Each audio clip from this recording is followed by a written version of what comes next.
Greetings, Gatehouse Insiders. As promised, we have continued our series across Australia, interviewing some of the best and very inspiring lawyers within the legal profession. This series, we are focusing on cultural diversity, reaching partnership, and work-life balance, where I'm joined by my guest, Reynah Tang, who is a tax partner at Johnson Winter Slattery. Also, don't forget to subscribe to the Gatehouse Legal Recruitment YouTube channel, or you might miss out. Reynah, you've been practicing law for 20 years, or for over 20 years, I should say. Take me back to the start of your legal career, and why did you decide to pursue a career in law? Well, probably be something of a disappointment to our Prime Minister, but when I actually started in law, I wasn't actually thinking about becoming a lawyer, so I started my degree thinking I wanted to be a stock analyst, and a family friend who was a broker had suggested, well, if you want to do that, you need to do a double degree in economics and law, so that's what I sort of embarked on.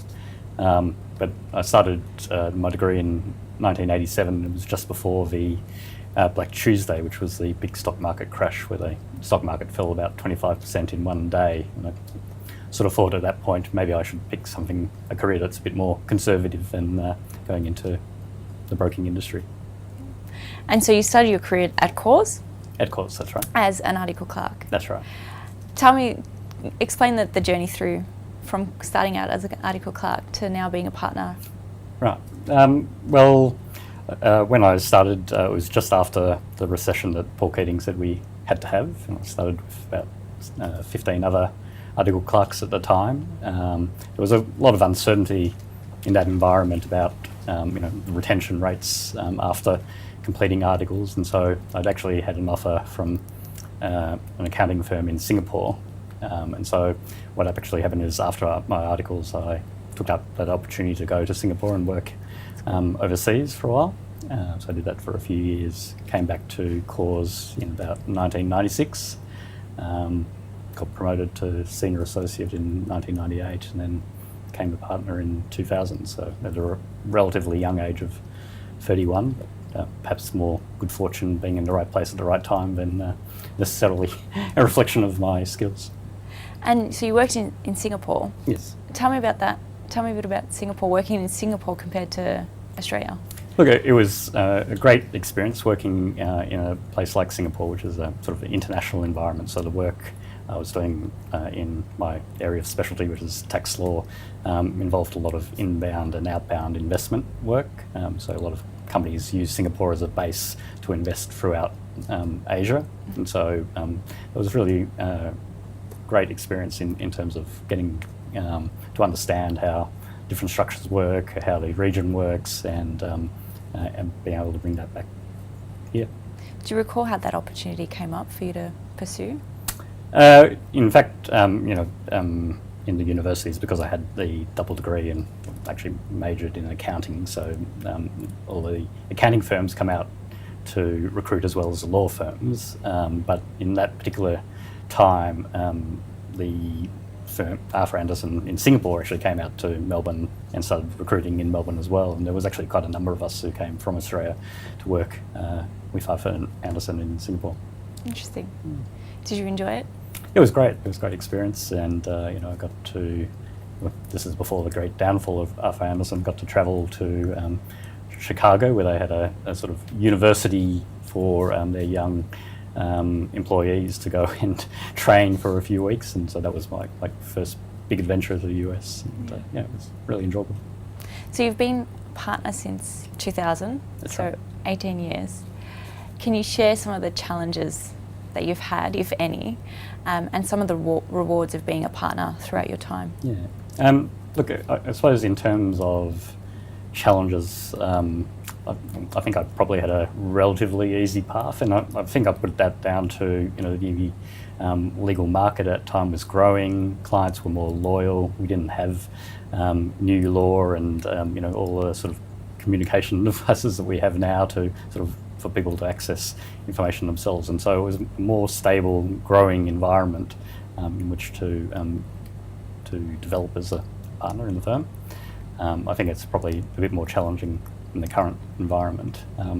In terms of rewards, it's really rewarding to see people that you work with actually make that journey from being an article clerk or a graduate and making the way up to the partnership. And I think as a partner in a sort of larger firm, you feel that you are a bit of a custodian, so you're trying to develop that next generation. So when you actually see that come to fruition, that's really very rewarding. For a senior associate wanting to, I suppose, make that jump to partnership, what's one bit of advice you'd give them? I think firstly you've got to decide whether partnership is for you. I mean, there are challenges on a day-to-day basis of being a partner in a firm, and so you've got to decide whether you want that. But if you do want that, then I guess building up your business case, developing your own relationships both within your firm and externally, and you can usually tell when someone is ready to become a partner because they're starting to supersede the partner in terms of involvement in particular matters. So. And I know you're a partner, and you're also on a number of boards and committees.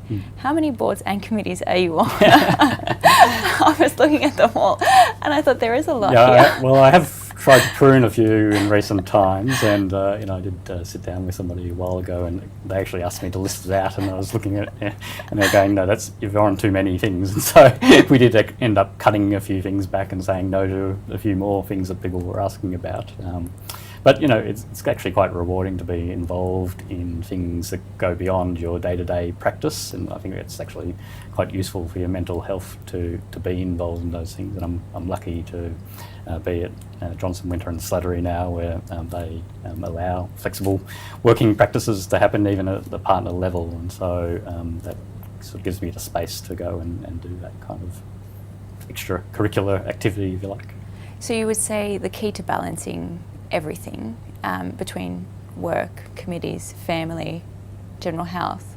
What's some tips there that you implement into your daily life? Well, I guess I've got the ability to, both from a work environment, having that flexible working ability, also, being flexible in your own life. So, sometimes being able to work from home and deal with things there rather than having to come into the office. I also, every week, although it's a very small thing, make the time to take my daughter to school once a week, and she's very assiduous in reminding me if I actually forget.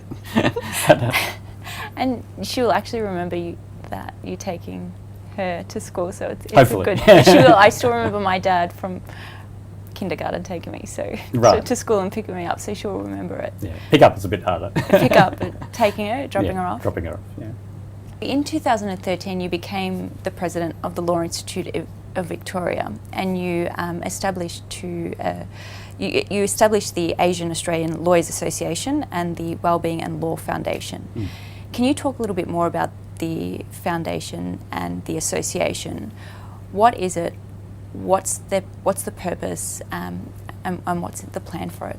Well, with the Wellbeing and Law Foundation, or WATL as we sort of tended to refer to it, that was established because we recognise obviously that there are issues about mental health and wellbeing within the legal profession, and I guess what we were seeing is that different firms and different bodies like the Law Institute and the Bar were all setting up sort of their own programs to address that issue, but not something that sort of brought it together across the profession. And so the idea of the foundation was really to bring everything together across the legal profession and try and work to improve mental health and wellbeing across the whole of the legal sector, because actually the studies seem to show that already at law school there are issues there, and all the way up to the judiciary. And so, one of the things I recall when we set it up and we had the initial launch, we actually had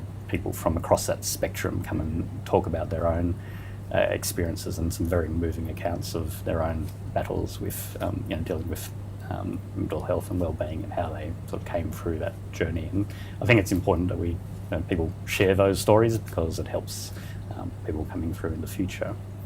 With the Asian Australian Lawyers Association, that's sort of came out of conversations that I was having with people in the lead up to and after I became president of the Law Institute. And we were looking around at the legal profession and not seeing a lot of Asian Australians at the senior echelon. So we're talking about partners in law firms, at the bar, and particularly at senior counsel level.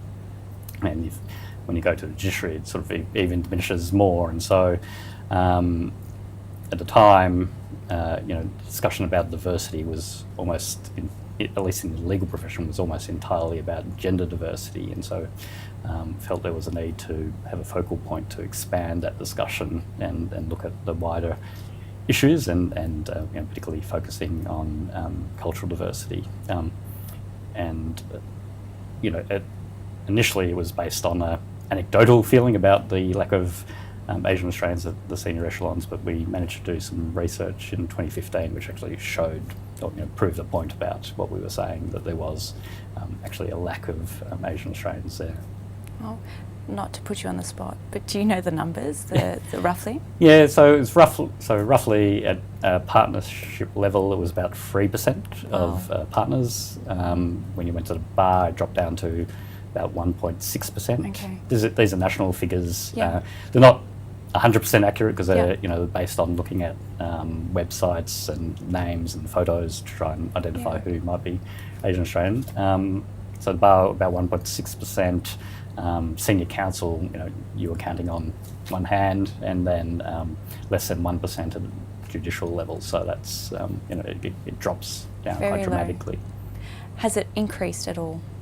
Well, I'm quietly confident the association is going to do some research or update the research again this year, hopefully. So I'm quietly confident that things will have improved a bit. And it's a bit like now you'll see the bamboo shoots starting to grow out and reach up towards the sun. Yeah. So I'm hopeful that there's some improvement. I don't think we've solved issues of cultural diversity, just as issues of gender diversity haven't been solved yet. But at least it'd be good to see some change and some improvement. I think it's a great initiative because, as you said, I don't think there is enough talk about cultural diversity in the workplace. Are you seeing firms are talking more about cultural diversity as well as gender diversity? Yeah, so I think by the creation of the Asian Australian Lawyers Association, and at the same time there were a few other associations. So there's one for Hellenic lawyers, also formed in Melbourne. There's one for a Muslim legal network. I think there's a French lawyers society, and so there's a few different ones around. And so through having all those associations and talking about the issue, I think it's now clearly on the agenda of firms. And we actually saw about a year ago, a number of the large firms actually signed up to a charter about what they were going to start doing about cultural diversity, which is similar to what they did in terms of gender diversity. So I think we are seeing the firms embrace this issue, and it stands to reason because when you look at the graduates coming through our law schools, you're seeing a lot more diversity than you're seeing at the top of the law firms. And so either those people have to go somewhere else, or firms have to make some opportunities for them to expand within the environment. It's very interesting. Touching on the term bamboo ceiling, so many people think that they're at a disadvantage coming from an Asian heritage background compared to those that are coming from a non-Asian heritage background.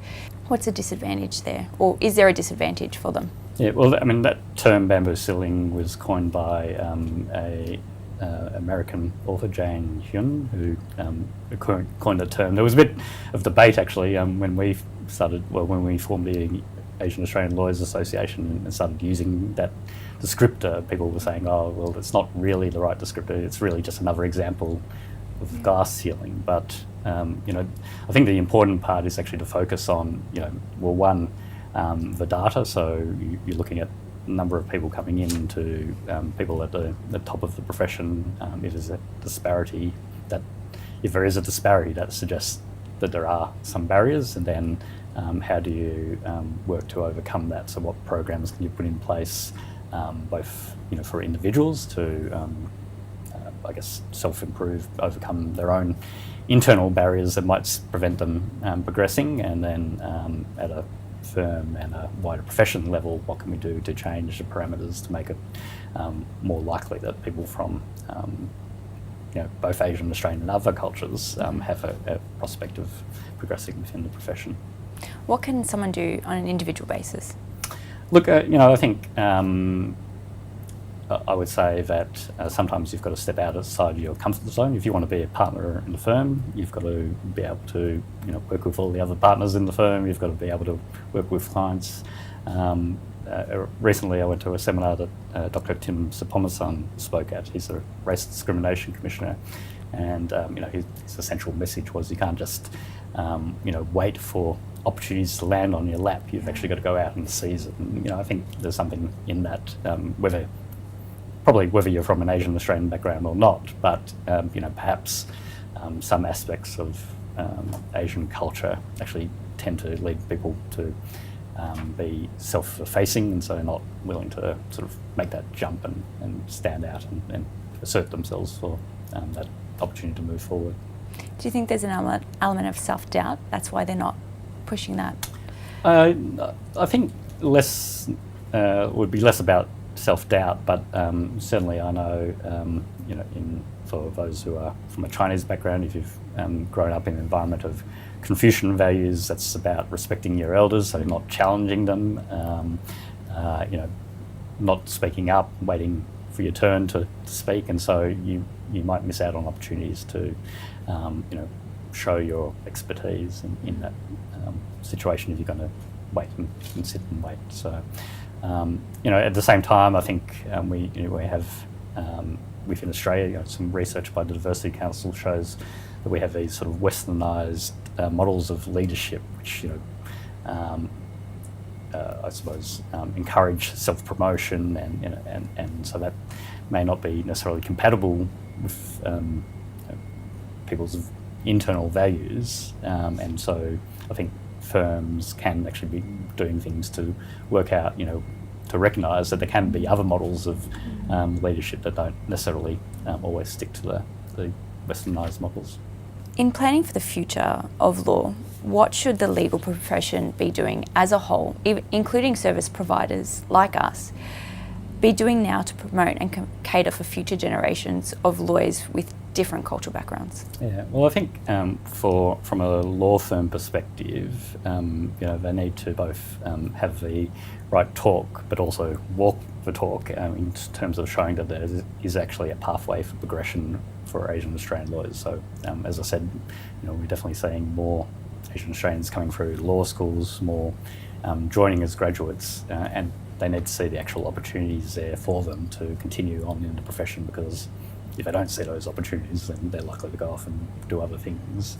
And so, to the extent firms want to retain talented Asian Australian lawyers, I think they need to change a bit there. I guess from the recruitment side, I'd actually like to see more emphasis and more value placed on living and working in Asia, because I think that's something that is lacking in Australia. So the rite of passage for young lawyers has tended to be, do a few years in the firm in Australia and then go and work in London or New York, which is great experience, but at the same time, it's not developing those long-term relationships and links to Asia that I think Australia needs to make the most out of what people are calling the Asian century. So, and I think the recruitment firms have an opportunity there to encourage people to take up those opportunities and do that. And I certainly found it beneficial for myself to have done that early on. But when I came back, Asia, I think Southeast Asia was growing, but China still people didn't really understand very much, and so it wasn't as valued then. I think now, hopefully, it's more valued within firms. Now, you're a role model to many lawyers, both at the junior and senior levels, and we know because we meet so many lawyers and they always mention your name. What's some words of advice or wisdom that you would give to them? Yeah, well, as I said before, I think the the comments from Dr. Tim Sapomasan about actually seizing the opportunities is important. I think I would encourage people to get involved, stand up and try and make a difference in both their current firms, but also into the wider legal profession. I think you can do that by getting involved in associations, so whether it's the Asian Australian Lawyers Association or the Law Institute or whatever it is, whatever actually you're interested in. It could be a local legal community centre, but getting involved and trying to change things a bit, I think, is important. And as I said before, it sort of helps also from mental health and wellbeing side of things. But for instance, the Asian Australian Lawyers Association runs a mentoring program. There's lots of other mentoring programs out there, and those can be beneficial to your career.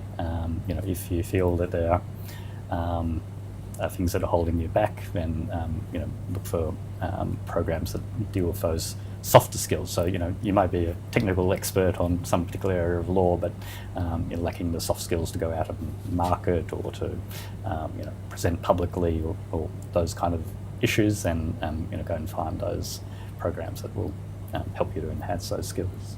Is there any particular program that you would suggest? So there was certainly one that the Asian Australian Lawyers Association was running, which was can't remember exactly the name of it, but it was really about building your presence and being able to develop your own sense of self-confidence and going out into market. Both, as I say, part of making that transition from lawyer to partnership is both an internal one, so getting people within a firm to know who you are and respect you and want you to be their partner, and then also the external focus on clients and being able to bring in clients to the firm. Reynah, this has been wonderful, so thank you for joining me. Thank you, Louise. Thanks. And that's it. Another episode of Gatehouse Insights draws to an end. I'm off to continue with my quest to find more inspiring lawyers. Thank you for watching, thank you for recommending this video to your friends, and as always, don't forget to subscribe to the Gatehouse Legal Recruitment channel, where I'll see you soon. And please, leave your comments in the box below.